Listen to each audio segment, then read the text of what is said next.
A gente já inicia esse bloco batendo um papo com o deputado estadual Francisco do PT, que é líder do governo na Assembleia Legislativa. Bom dia, deputado. Bom dia, Diógenes, bom dia, Gerlane, bom dia, Jorge, bom dia aos ouvintes da 96 FM. Vamos ter CPI da Covid-19 na Assembleia Legislativa? Olha só, essa decisão ela está sendo analisada pela Procuradoria Jurídica da Casa. O presidente encaminhou para lá o pedido de CPI, o requerimento assinado pela bancada da oposição, e nós do governo contestamos esse pedido em razão de uma série de erros regimentais que nós detectamos, fundamentamos e requeremos, conforme preceitua o regimento interno da Casa, que uma vez o requerimento não atendendo os dispositivos regimentais, o requerimento tem que ser devolvido aos autores para correção ou então arquivamento. E no caso de devolução, Diógenes, o regimento interno da Casa é muito explícito. Em caso de devolução, cabe aos autores recorrer ao plenário num prazo de 5 dias e o plenário tem que ouvir a Comissão de Constituição e Justiça da Casa. Então, é sobre esses erros regimentais já admitidos pela oposição, inclusive, porque quando se fala em corrigir o requerimento, você só corrige aquilo que está errado. Ontem, o deputado Kelps Lima, aqui nesse programa, antecipou que os deputados fariam ajuste, apesar de não concordar com os argumentos da bancada governista, apesar de achar que eventuais, eles não tratam como erro, mas ajustes formais no pedido não representam motivo, não seria um motivo para arquivamento.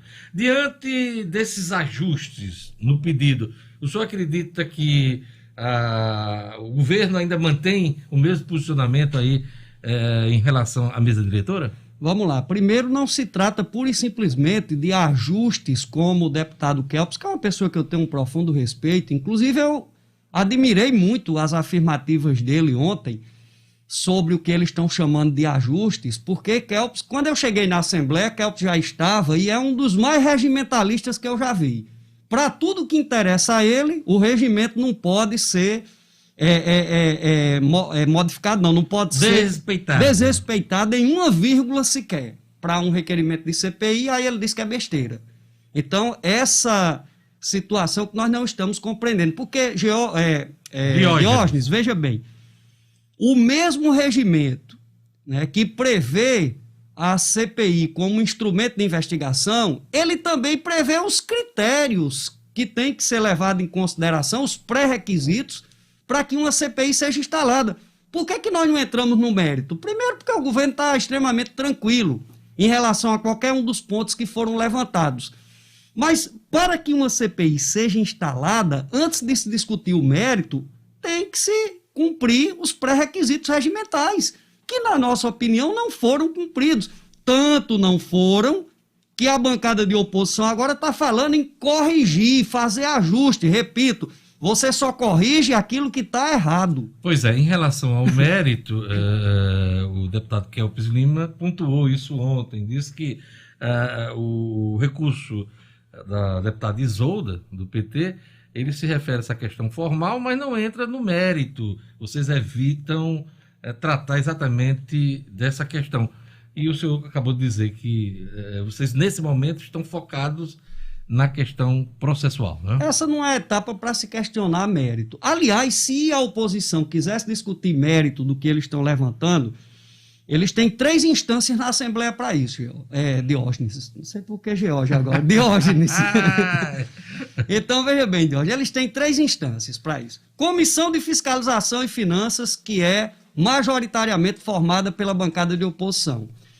Comissão de Saúde da Assembleia, que é majoritariamente formada pela bancada de oposição.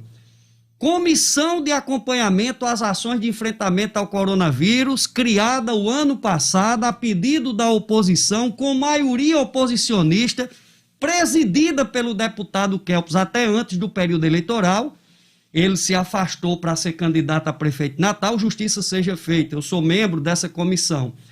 Enquanto ele estava lá, a comissão funcionou. Depois que ele saiu, a comissão passou a ser presidida pelo deputado Getúlio Rego, também um parlamentar que eu tenho muito respeito, com muita experiência, por indicação de Kelps, E uma comissão que ela era para estar funcionando, ela era para estar acompanhando todas as ações que o governo do Estado vem desenvolvendo, mas abriu mão dessa prerrogativa. Então, veja, Diógenes, por que a gente diz que essa CPI é eleitoreira? Não é nem política, porque política toda CPI é. Né? É um instrumento do parlamento, então ela é política. Eu disse isso essa semana. Ela é eleitoreira porque a Assembleia tem 3 instâncias para fiscalizar os atos do governo e abriu mão nessas 3. E todas 3 dominadas pela oposição. E quais são as instâncias?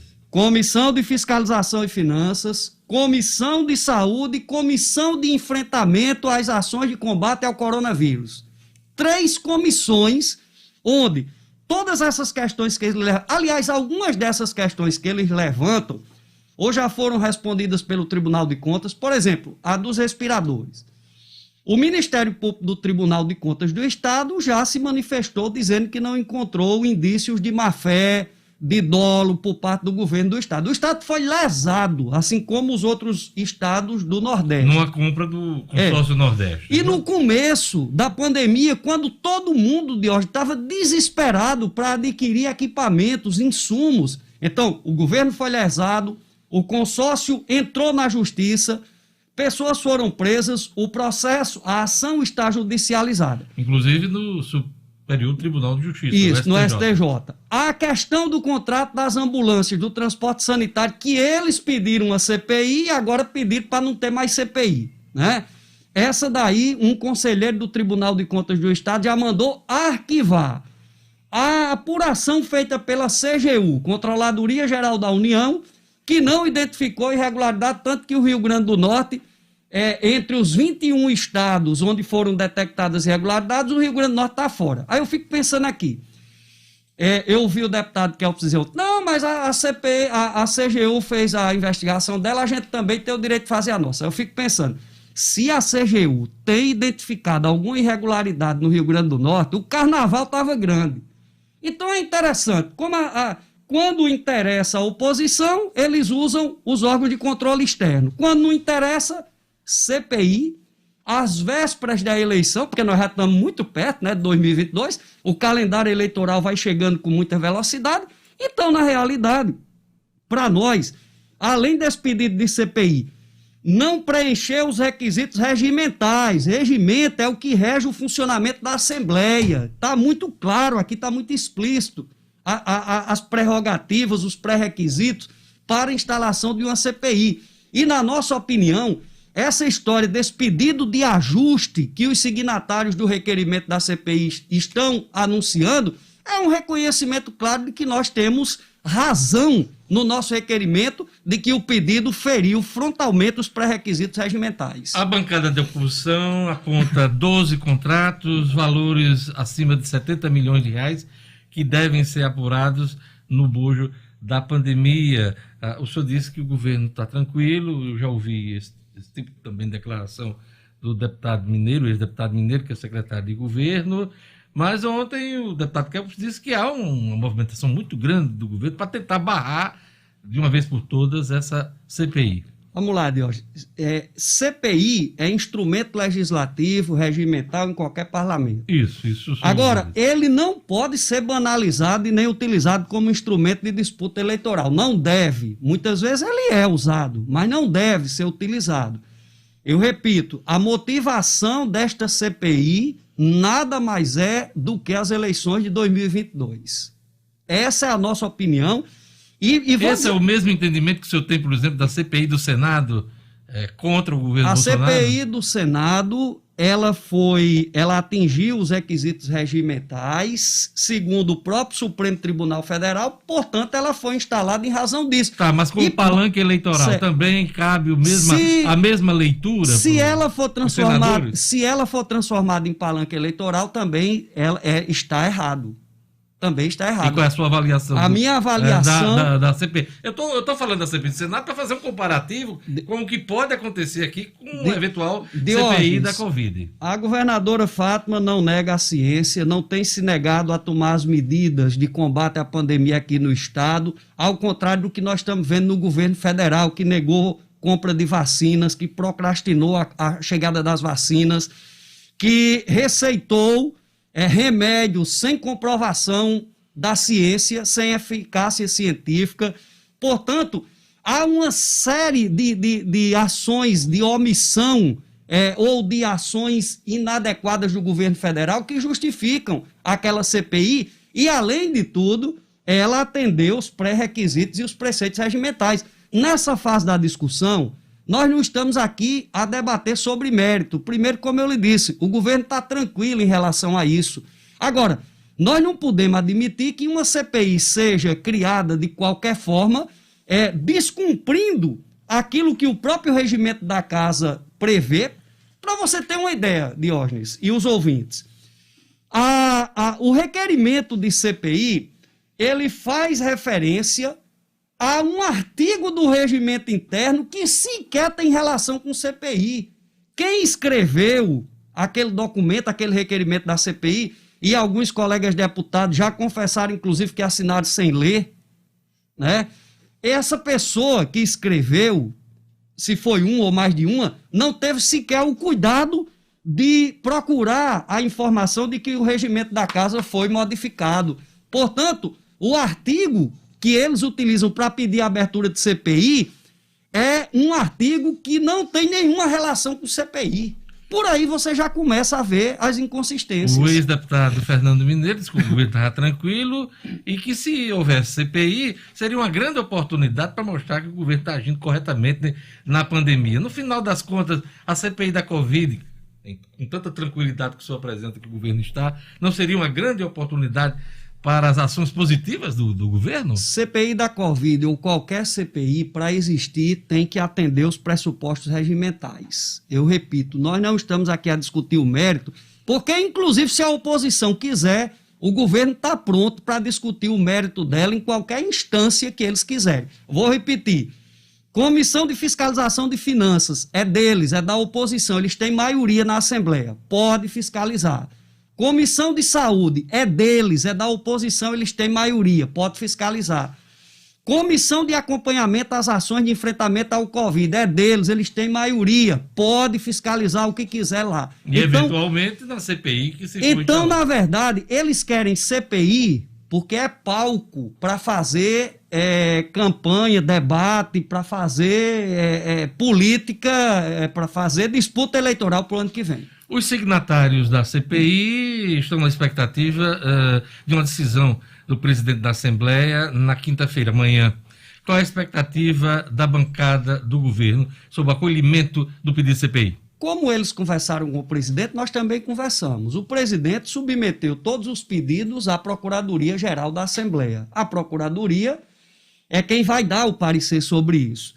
O que é que nós estamos muito convictos nesse momento? Se a própria bancada de oposição que assinou o requerimento de CPI vem à imprensa, faz uma fala dizendo nós vamos consertar o nosso requerimento, eles estão admitindo que fizeram o requerimento errado.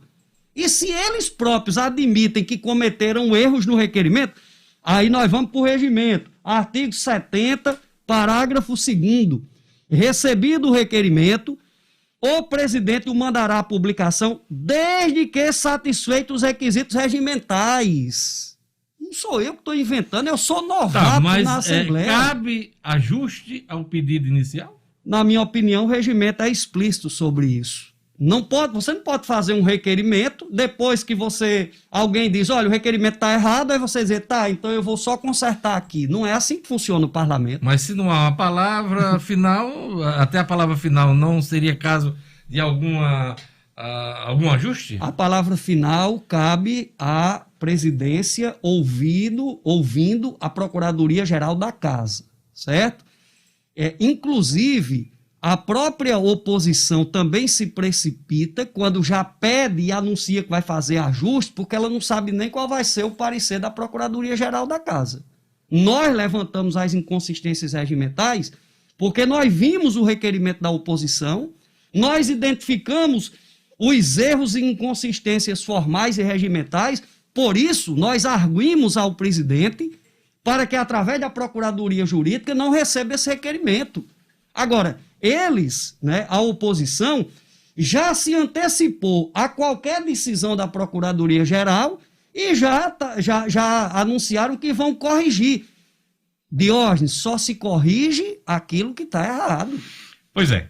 Com a palavra, o presidente da Assembleia Legislativa, Ezequiel Ferreira de Souza. Obrigado, deputado Francisco do PT, líder do governo na Assembleia Legislativa, pelas explicações. Vamos ver qual vai ser a decisão desse Fla-Flu, né? Da política potiguar. Obrigado. Como eu sou Vasco, eu espero que não seja Fla-Flu.